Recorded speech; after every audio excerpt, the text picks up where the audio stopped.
welcome to another episode of Signatures with Maria. Welcome. We have with us a wonderful Georgette, Deandra Shields. How are you today? I'm doing good. How are you? I'm wonderful. Listen, what in the world does a Georgette do besides just look cute and dance? No, tell us all about what it is you do and how did you even become a Georgette? Okay, so we are the official dance team of the Red Coat Band. Okay. So basically, anywhere the band goes or anywhere the band performs at, that's where we go. Okay. The main things we do are football games. So every Saturday in the fall season, you can catch us on the football field dancing. We do pregame and halftime. And off season, or sometimes like during the season, we'll have small appearances like at elementary schools or just little places where people want us to come and maybe sign our autographs on like our posters or calendars. You get to sign autographs? I know, isn't that crazy? So cute. Did you ever imagine, as a college student that you would be signing autographs? Actually, I really didn't. I've been dancing since I was 4 years old. Okay. But so you're familiar with the whole dance part of it? I'm familiar with the dance part, but I've never danced for a football team or done that style of dance. And honestly, when I danced when I was younger, I wasn't always the best in my studio, and I wasn't always the best in my class, but when I got accepted to Georgia, I was like, I really need to try out for the dance team because I was like, I can't stop dancing. So I was like, I'm just going to try out. And then I made it. Wow. And kept trying out every year. We have to try out every year. Okay. So I kept trying every year and kept making it. So. Well, listen, let's just bring out what may or may not be the obvious. Were you one or maybe two of African Americans on the team? And how does that work? So, my freshman year, my first year auditioning, I did notice at the auditions there weren't as many African Americans there, but there was, if I have this right, I think my freshman year there were only two of us. Okay. Two of us. Now there's four of us. Oh, nice. But it's representative of the university. Okay, because that's what I was going to ask you about with the ratio of attendees of the school. Yeah, so the University of Georgia is a predominantly white institution, so the dance team is just reflective of that. Okay, and so you don't think that there's anything to that. It's just the fact that if you have something more in a particular area, that's just how it kind of pans out. I mean, even on auditions, like there's not as many African Americans auditioning. Okay. So I could see if there were, more African Americans auditioning, but the ratio at auditions to who actually makes the team that are African American kind of works out. But it is amazing being on that dance team. I was going to say, you light up when you talk about this. I love being one of the few African American girls on that team, just because when we go to those elementary schools and when we go around to the small appearances in small cities, and I see... So you do actually, you guys travel and you go to different schools or what have you? Tell me more. So whoever wants to sponsor our team, we can do an appearance and dance for them at whatever event they have. Okay. So sometimes we went to a fair in Augusta. Wow, that's nice. We just go to different places, but when I see small, like younger African American girls there, like running up to me, like, can I get your autograph? That really makes me smile, and that's what encourages me to keep auditioning for the team and keep being on that team, because I know when I was younger, I always loved to see Black women doing dancing, you know what I mean? Because it's really not that many, especially for football teams or NFL and things like that. Well, how does that relate to you and your faith? Because I know you grew up with a father as a pastor, your mom's the pastor's wife, and so how did that affect your relationship with Christ, being a dancer? And even in this particular way, you're in college and you're dancing now. I mean, even though you were doing it when you were younger, how does that work for you? Initially, dancing at UGA, it was hard for me because it's so time consuming. After a football game on Saturday, you want to get your rest. Okay. Miss church on Sunday, things like that. And that's always been, church has always been, I love going to church. Okay. And I always need that as my home base. So my freshman and sophomore year was really difficult for me, to be honest, with my faith, but also dance is also home for me. Okay. And when I think about when I was younger and how dance brought me peace and things like that, that gave me all the more reason to get stronger in my faith. You know, going throughout the years, this year especially, I have gotten a lot stronger in my faith.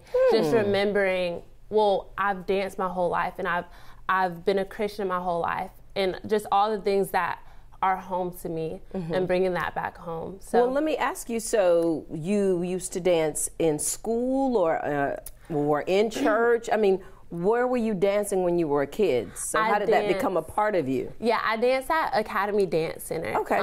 So it's a studio in Columbus, Georgia, and I've been dancing there since I was 4 years old, and I've danced at the church.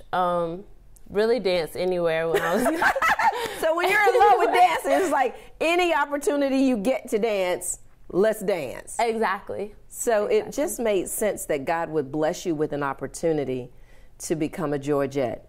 And what would you say to a younger person that's watching right now?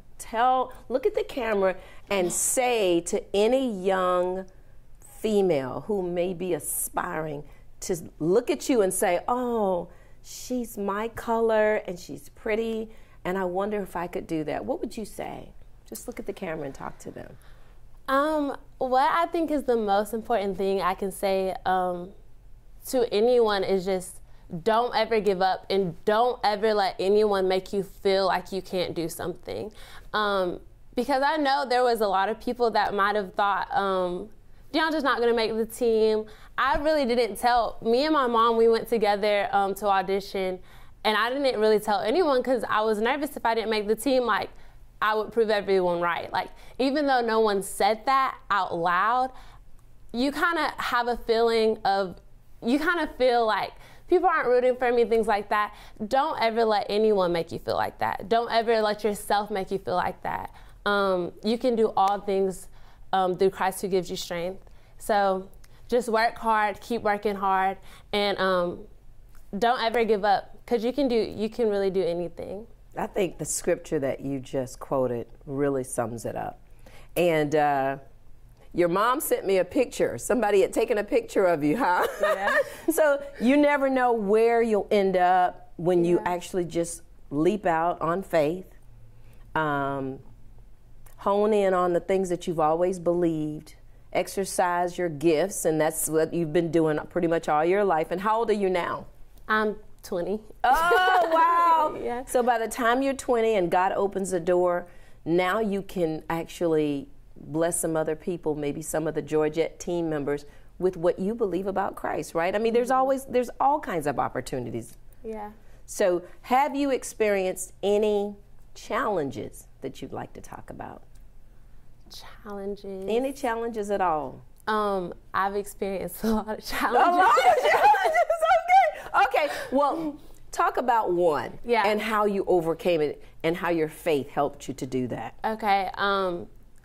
Going to school and being on a dance team, going to college like the University of Georgia and being on a dance team is very, very difficult. In my first year jumping in, I realized that off the bat, trying to balance school, trying to balance dance, trying to balance my faith, work, all those things. But how I kind of got through that first year, balancing all these clubs I wanted to be in. I wanted to be in everything.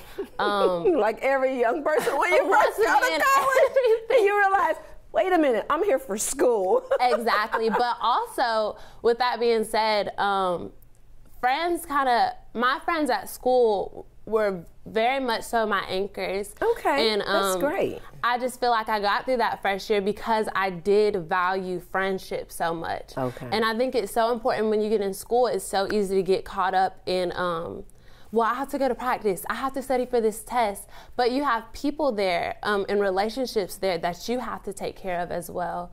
And I think that's so important. Don't get lost and don't make sure the people that's going to be there forever, that you take care of them as well. And you nourish those relationships and grow with that as well, because that's so important. Well, you know what? You're saying something very vital that I normally talk about.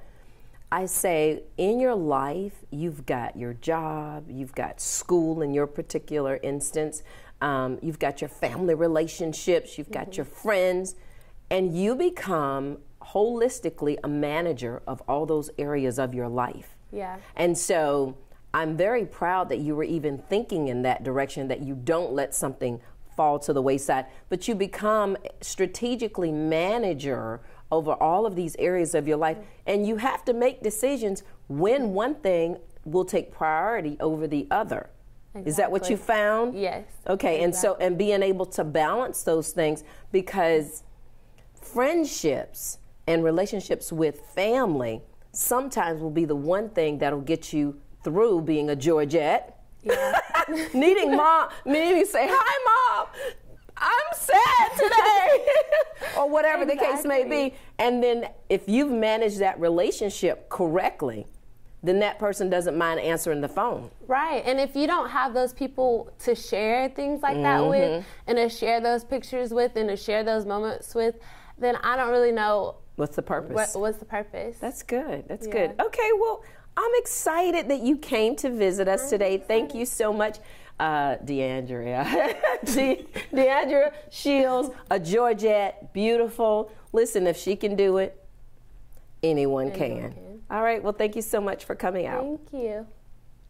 Hello, and welcome to another segment of Kids for Christ. We have with us today, I'm so excited, the beautiful, marvelous Miriam. Hi, Miriam. Miriam, what is your most favorite thing about going to church? Pray. Praying? Is it really? And how old are you, Miriam? 5. 5. What happened when you turned 5? I learned all about things. You learned a whole lot about things? Okay. And you told me all about your cupcakes and your mommy bought you something. Tell me about that. Okay. Mommy got me drinks. She got you some drinks and some cupcakes, and that was fun, right? Mm-hmm. Okay. So let's go back to you and praying. You like to pray? That's what I heard. So when you go to church, the first thing you like to do is pray. Can you pray a little bit for us today? Mm-hmm. Okay, let me hear you. Really nice and loud. How do you pray? Like this. Okay, what do you normally say? God, can you making us food? Okay, say it a little louder for me. God, thank you for my food. Thank you for the food? I love that. You know, I tell them thank you for my food too, because food's pretty good. I don't know about you, but I like food, right? Wait. Okay. So also tell me what else you do at church. What does mommy and daddy do when you guys are at church? I did say I want a baby. What? I did say I want a baby. Your dad said he wants a baby? No, I said I want a baby. Oh, okay. Okay. So, do you only tell God thank you for your food, or do you tell him thank you for other things? You know, like a great mom and dad, or whatever. Everything I tell him. Everything? Well, tell me some stuff you tell him. Thank you for making my things. Thank you for making my things. And helping my mom and daddy. Oh, that's so sweet. Wonderful. Okay, do you see anybody else at church when you go? I see Gavin. Ah, and who is Gavin? Him with at my school and my singers class. Okay, wonderful. Do you see a preacher or a priest or anybody like that, or altar boys? You see anybody else at church? Not really sure? Okay. I don't know. What's your favorite part about going to church? Walk for me, drive in the car with my mommy and my daddy and my baby brother. Oh, how old is your baby brother? 2. Oh my gosh. What's your baby brother's name? Patrick. Patrick. Is he like the coolest baby brother in the world? Yeah, but some like to put Victor walk and touch him and make silly stuff and make me angry and make me sad. And you don't look sad right now. You look pretty happy about your baby brother Patrick. yes, but to make me old times and copy me. All those things him do. So do you think perhaps you could pray for your baby brother Patrick? Could you pray for him? Mm-hmm. God, thank you for my baby brother. Yay! That's so cool. When you go to bed at night, you say your prayers? Mm-hmm. Okay, can we do it together? Mm-hmm. Okay, let's go. Go ahead. Our name of the Father and Son and Holy Spirit. Our Father, art in heaven, hallowed be thy name. Is to come, I will be done on earth as is in heaven. Give us this day our daily bread, and give us our trespasses, and lead us and trespass against us. O lead us not into temptation, and deliver us from evil. Amen. In the name of the Father, and Son, Holy Spirit. Amen. Yeah, that's so beautiful. Yeah. All right, so do you know who Mary is? Yes. Who's Mary? Her got baby Jesus. Oh, yes. Baby Jesus' mother, right? And it's a kid named Mary in my class. really, go ahead. Her name, start with a letter M like me. Like Miriam. Very good. But her short, long, but my one is really long. Yours is long. Your name is longer than her name, right? And my last name is shorter. Your last name is shorter. All right, that sounds pretty good. Okay, so what do you know about, say, Moses? You heard of Moses? I watched that movie. You did? Him want the baby, her mom pushed him on the water. Did he? Oh my goodness. Why did she do that? Do you know why she did that? Because the people want to take the babies down to the stream. Oh wow. They wanted to kill the babies, but the mother didn't want Moses to die, right? Right. So she put him in the water on the stream, and then what happened to him? Do you remember what happened to him? The people make it that all silly things. Okay. Push, eat, thing, and then go to the next one. Okay. So did Moses get found? Mm-hmm. Who found him? Do you remember who found him? The ladies. The ladies found him. And what in the world did Moses do? Did he do something really important for the whole world? For his people? Mm-hmm. Okay, good. Do you know anything about Noah and the ark? Do you know anything about that? Who's Noah? Noah and the ark and all the animals? Do you know that story yet? No, it's okay. I didn't watch it. You're gonna watch that story too? No, I didn't. Oh, you didn't watch that story yet, but you know all about Moses and him being put in that basket and being rolled down the waters and being found by the ladies, right? On the desert too. Them in the desert. Oh, in the desert. Okay. Right, Daddy? Them in the desert. Oh, this is hilarious. I love it. So, Miriam, what is your favorite thing to do again at church? Tell me that. Tell God something. Tell God something. Yes. Okay. And do you think Daddy and Mommy likes to go to church? Sometimes. Sometimes they don't. No. Sometimes you just don't feel like waking up in the morning, right? Yeah, but I guess they really, Mommy hurt my eyes, her turn the lights off. Oh gosh, okay. Her wake me up in the night. Oh no, really? Because I have school in the night. You have school in the night? Oh, so it's like still dark when you wake up, but it's really day, but it's still dark. So it seems like... Now it's morning. Huh? Now it's morning. Now it's morning. Yeah, but it's starting to rain. Okay, Miriam, thank you so much for coming on the show today. I know you love Jesus, Mary's baby, right? Right. right? Thank you for coming on the show today. You're 5, right? You're like the biggest 5-year-old. You're smart. Thank you. Like that. All right. Thank you so much. Say bye-bye to the people. Thank you so much. We'll see you next time.